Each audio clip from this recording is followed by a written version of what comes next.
This episode of Capes and Lunatics is brought to you by Tweaked Audio. Get awesome headphones, go to tweakedaudio.com and use the coupon code Southgate to get 30% off, free shipping, and a lifetime warranty. Or you can get there through the link on our website, southgatemediagroup.com.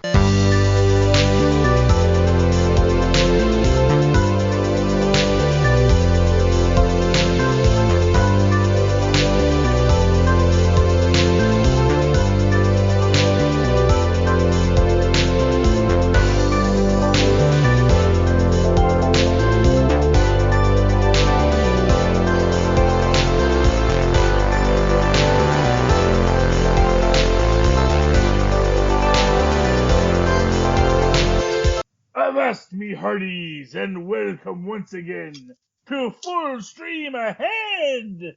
I'm the captain of this here vessel, Charlie, the Professor Esser, and with me as always is my skinny rich friend.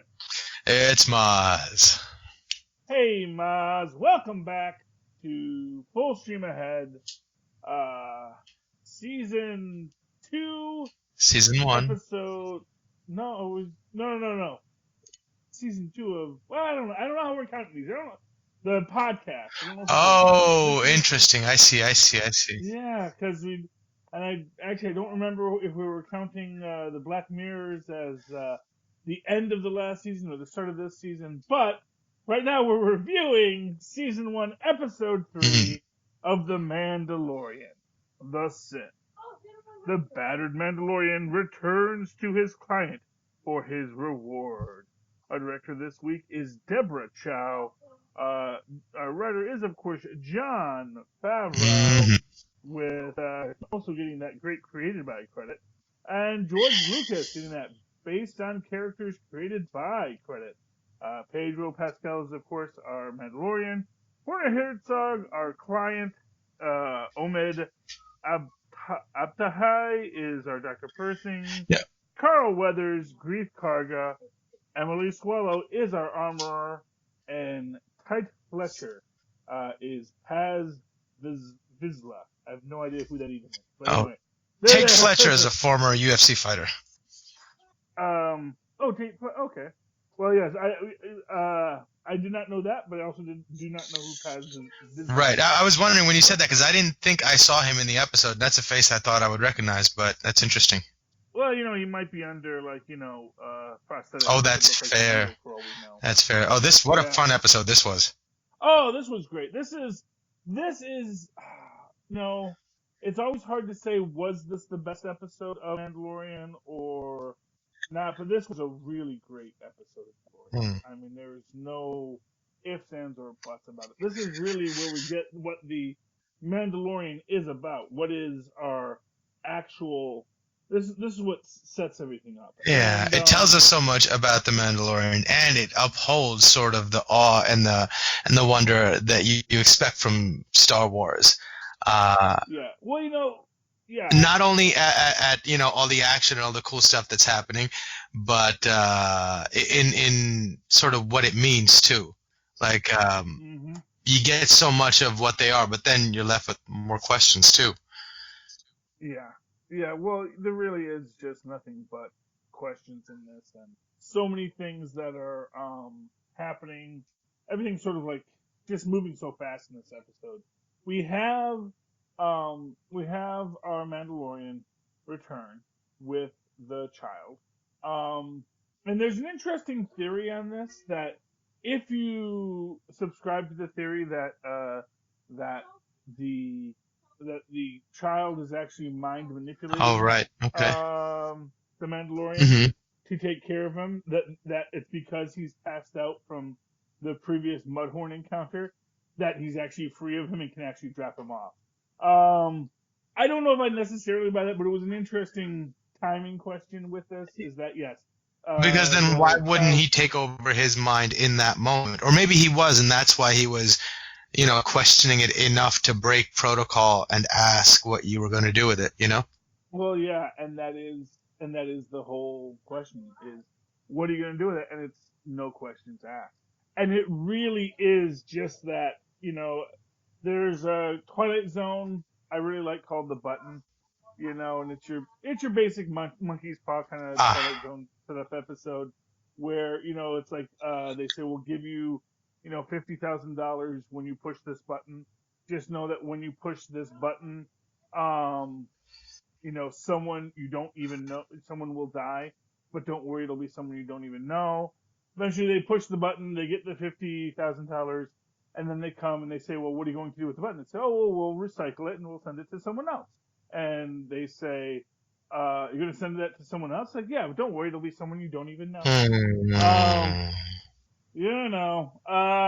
So it is it's that thing where you are kind of hoisted by your own petard, and that this is what I find most fascinating about it, is the idea that it is a situation where he has engaged in something he knows is wrong. And I think everyone, they're bounty hunters. But this is, and again, this is this weird question, is it really a child? Because it certainly looks like an infant, but without knowing what this species looks like. And we know what this species looks like, and really, if you were to say that's an adolescent Yoda, would you be that likely to mistake it? If you said, well, no, this is we call it a baby Yoda. Yeah, I know, but I mean, if you look at it from two different perspectives, like in dog years versus human years, when a dog is 7 years old, he's not like a 7-year-old baby. We don't think of him that way. We think of him as a very old dog. So in the same way, you can expand it further. He might be 50 years old, but to him, he is still a baby. Maybe that's how slowly they mature. Well, but the thing is that what we do know of Baby Yoda is Baby Yoda can walk by himself. Sure.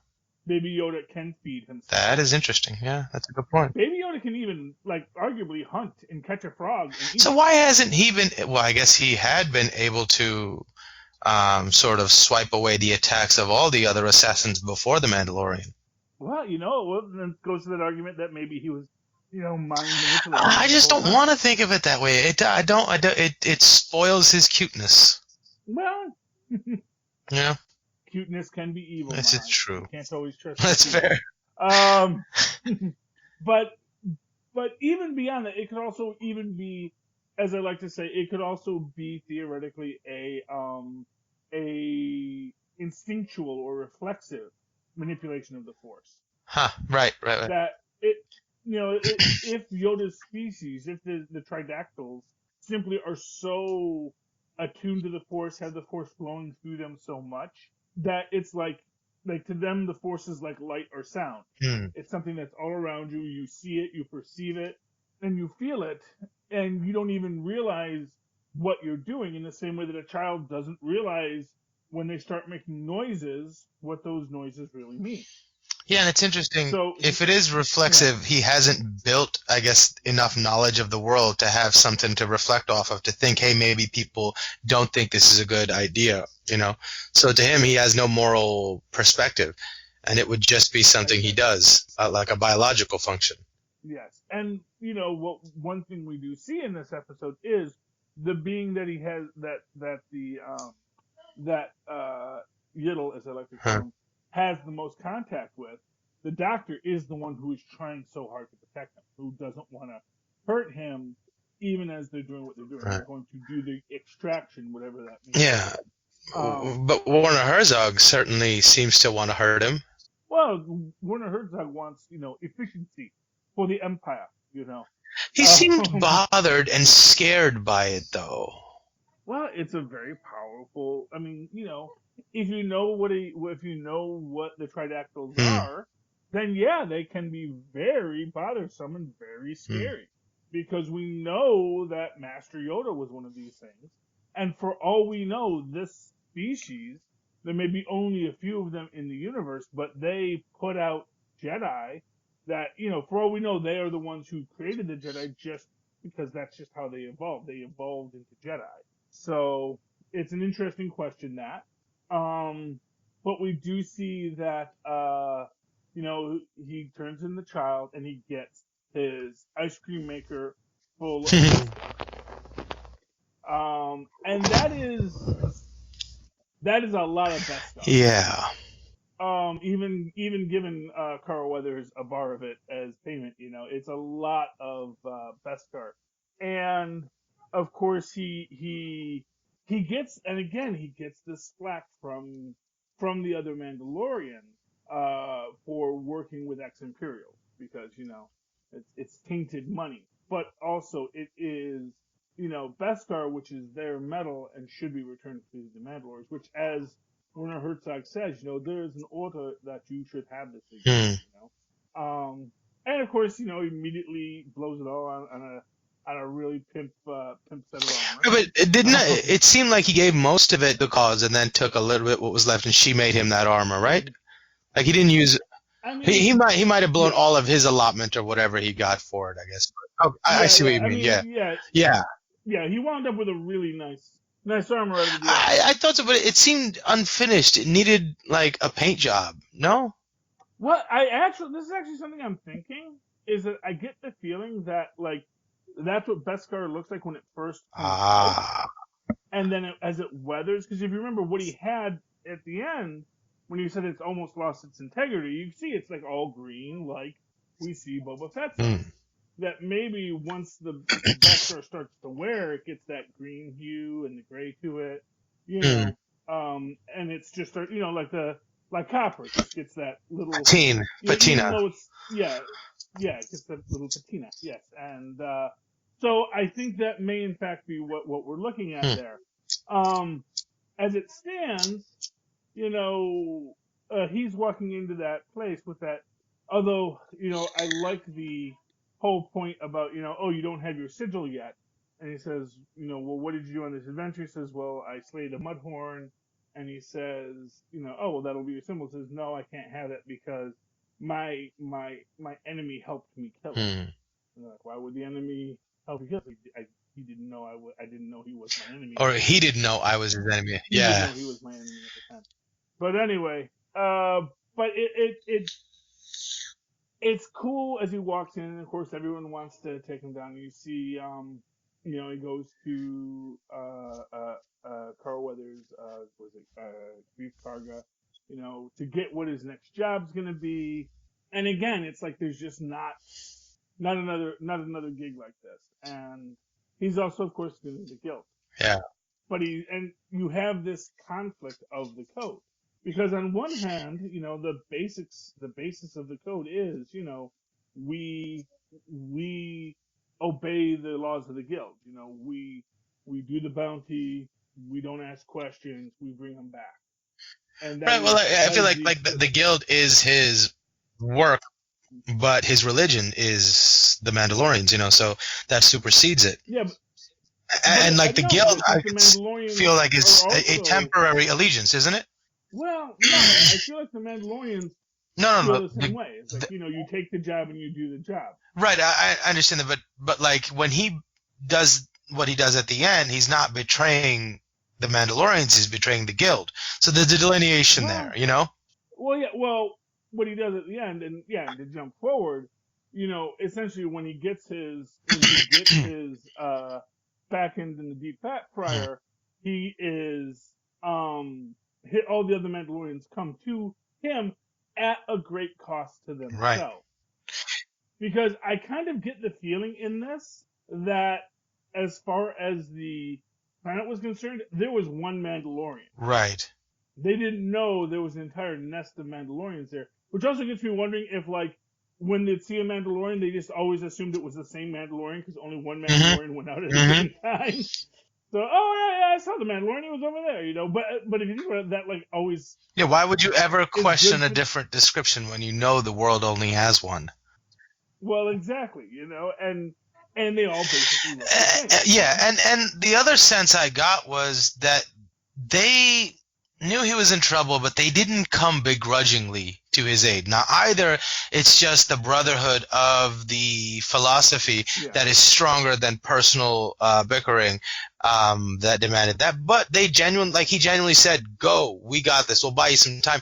Like, it seemed to me that they knew what he was doing was the cause to follow. Like their religion would also demand that to happen. So if we are true to the philosophy, if any one of us puts himself on the line to follow our code, we have to be there for him because we believe in it too. Like they knew Yiddle was something special, or that it was the right thing to do to save him, or that it was the valuable thing to do to save him. I got the sense that they were on board with what he was doing, and maybe like they knew more about the situation than he himself did in that moment. Yeah, well, I mean that's possible. I really took it more to be because I really felt that they felt that he shouldn't have, especially the heavy. Right, and he's the one who sort of smiles at him at the end and says, "Go ahead, we'll hold them off." Yeah. And so it was like completely that little bickering didn't matter. This is something with much more weight. Yeah, but it is also this is the way, which is just such a beautiful line too. Right, but yeah, that's what I'm trying to figure out what it means in this moment, Well, but because to me when John.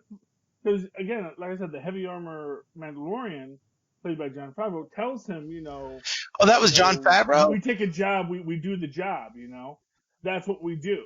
He when he goes back to get him, he is specifically admonished against it, Right. I feel they tell him, we do the job. Right, but this leads me to my next question. What is a foundling? A foundling is a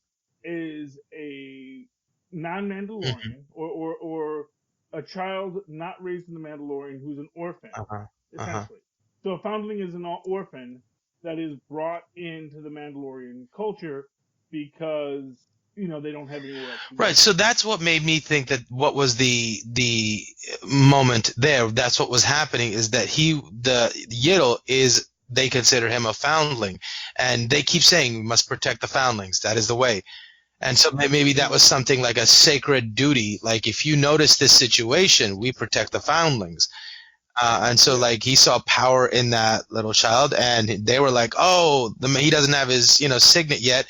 He found his foundling already, and this is our religion. We got to go protect the foundlings. That's the future of the Mandalorians. So that's what I thought was happening in that moment, that they got that he finally found his foundling or something. I don't know. Or that was another foundling. I can see how you can absolutely see it both ways. Like to me it's more about, that the brothers of blood are thicker than anything else. That it doesn't matter if we disagree with what you did. You still, no one still crosses a Mandalorian while a Mandalorian's around. If you come after a Mandalorian, you're coming after all the Mandalorians. Yeah. And at our cost to ourselves, we're going to go stand up and say, no, there's not going to be, nobody corners a Mandalorian when there's another Mandalorian.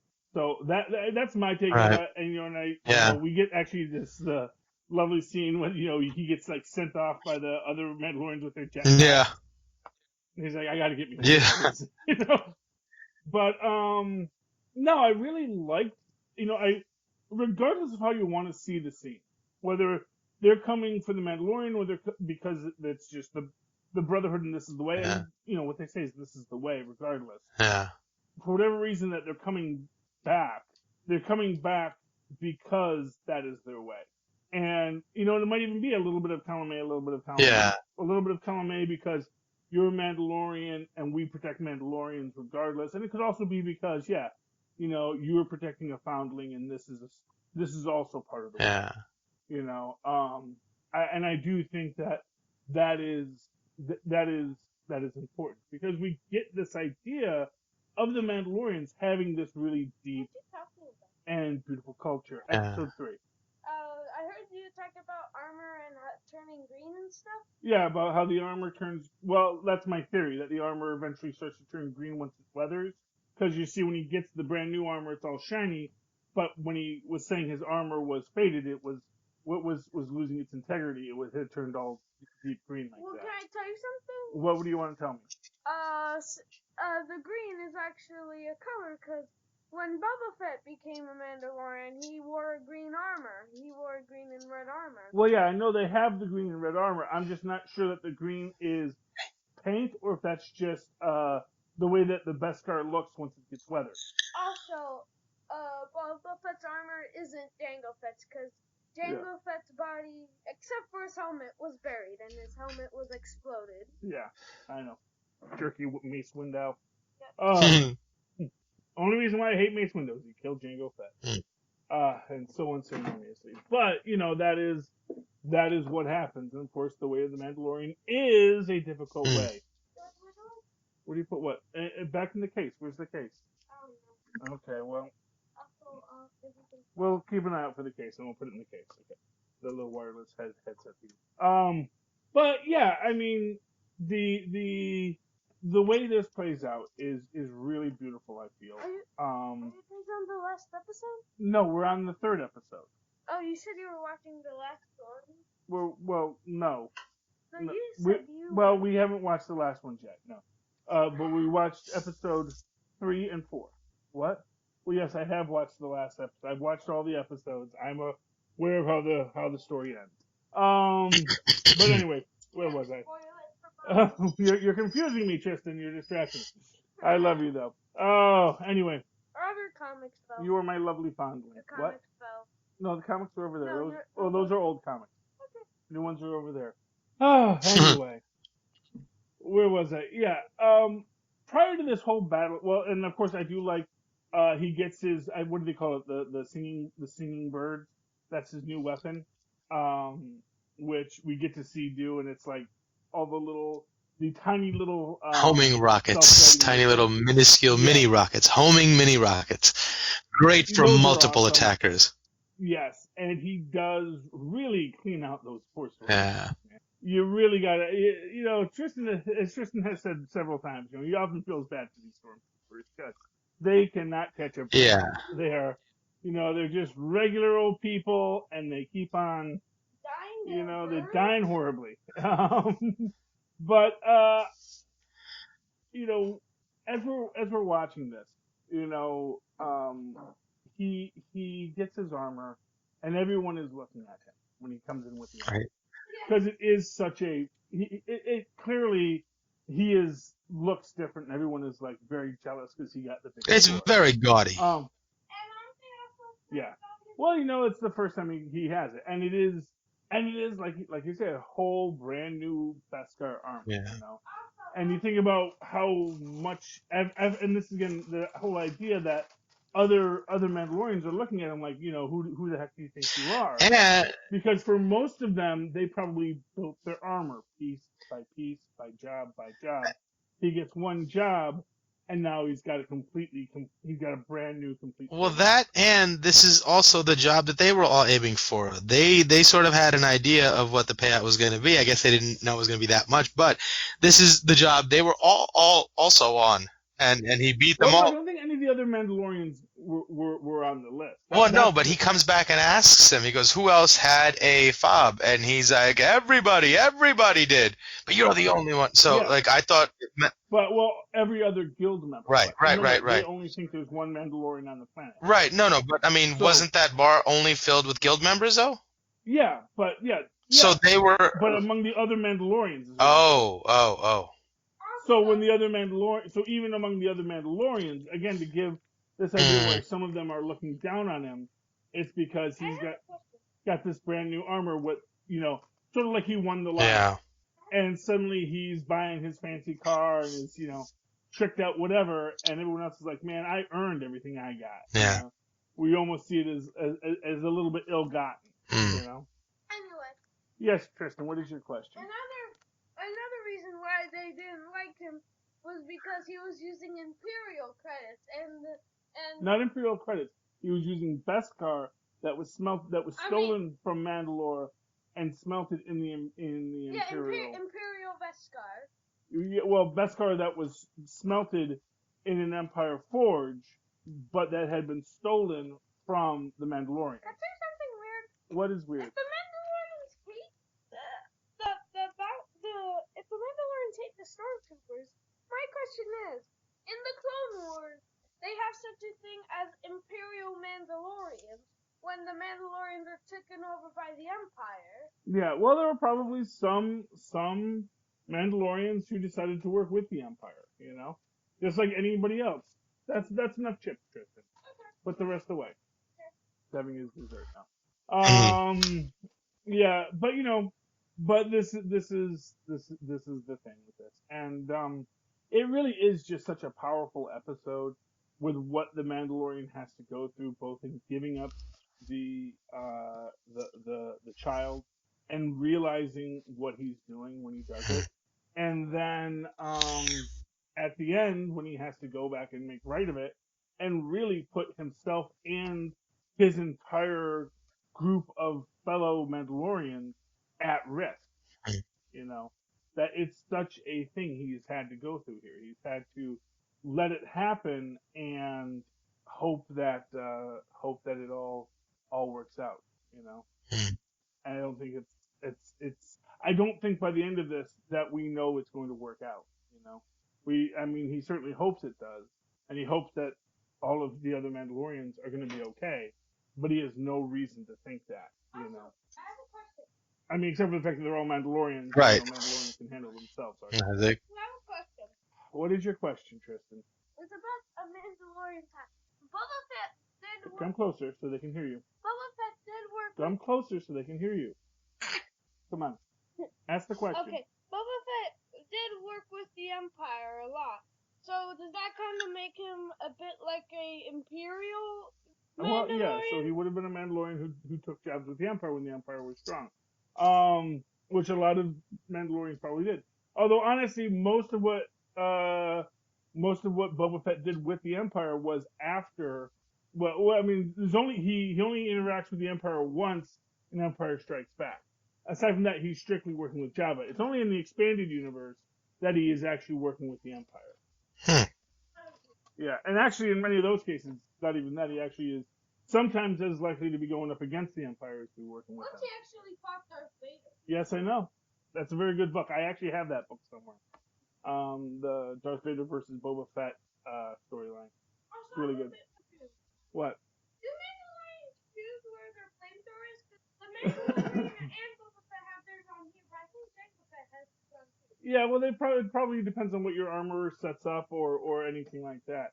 One of my favorite. I've lost my train of thought. Anyway, but yeah, so that is into that. The Mandalorian and Yiddle are taken off. They're flying away, and they've escaped the bounty hunters guild. And that's where we see it. And then we're gonna have to see where fate takes them next. Do you have any final thoughts on tonight's episode, Mike? No, I thought it was a really, really fun one. Yeah, it was. It really, really was a great episode. Like I said, this is definitely one of the best. I really feel that this is the episode this is the inflection point for this series. This is when it went from being just, oh, look at how cute Baby Yoda is, to being, look how awesome the Mandalorian is. It's really when the Mandalorian retakes his show back, Right. It really is that this is about the Mandalorian's jersey, and I really, really appreciate that. It's really good. So in the meantime, Mozz, if people would like to reach out to you and talk to you about The Way, how can they? They can email me at mozzmanzor@gmail.com or find me on Facebook under Mozz Manzor. That's MOZZMANZOOR. And of course, you can always write to me in that old-fashioned email way, the way our Mozz and Paws once did back in the 80s when Empire Strikes Back was king, at superconnectivityblog@gmail.com. That's superconnectivityblog, all one word, @gmail.com. And of course, follow me on the Twitter as I live tweet things when broadcast television is a thing to tweet, @Charlie Esser. That's CharlieEsser. Look for the 2 E's in the middle. Bing! There we go. Okay. There you go. Tristan didn't know to do the ping. But yes, that's how we do it. Oh, great. Avast ye, me hearties, ye lovely land lubbers. Ye have come through another stormy sea with full stream ahead. Be sure to come aboard again next week. Arr!